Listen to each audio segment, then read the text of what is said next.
Hey YouTube, it's Horny Rob again. So, update on the horn. I finally got what I was waiting for.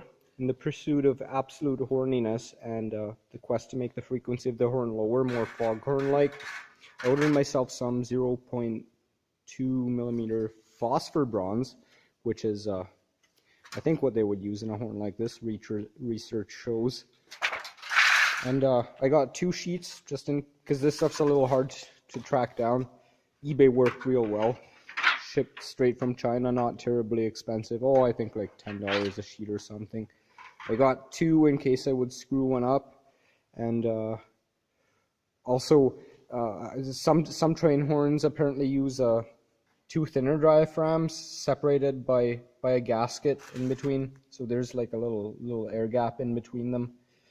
And that does something with the resonant frequency as well. So if I can't get the results with one diaphragm, which I will hope I can, then I'll engineer something like that.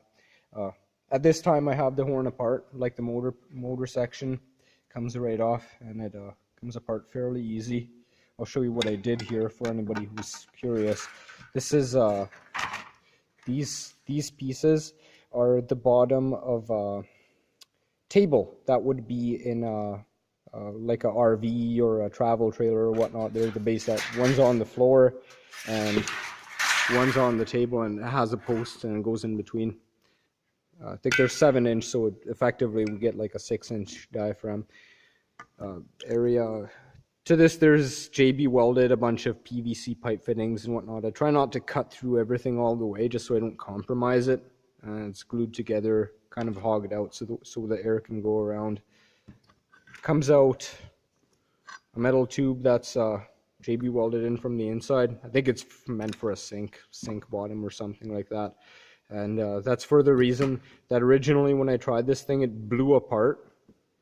This piece, even though it was glued quite securely, just blew right out of it.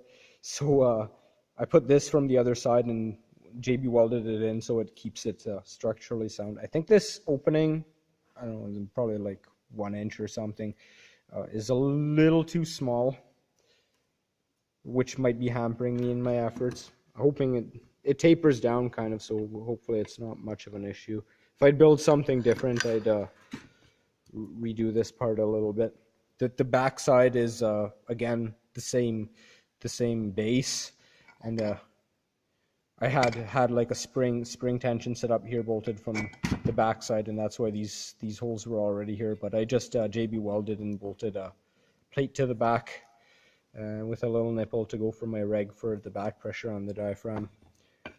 Ideally in a Kahlenberg horn or anything manufactured, this back chamber usually gets no pressure at all from my understanding, but it is extremely small. It's just like a small cavity, and I think the air compressing from the diaphragm itself makes enough of a spring effect to push the diaphragm back against the nozzle. In my case, machined PVC, sanded down flush. But of course, with this, I don't have that small cavity, so that necessitates me to add some back pressure behind it.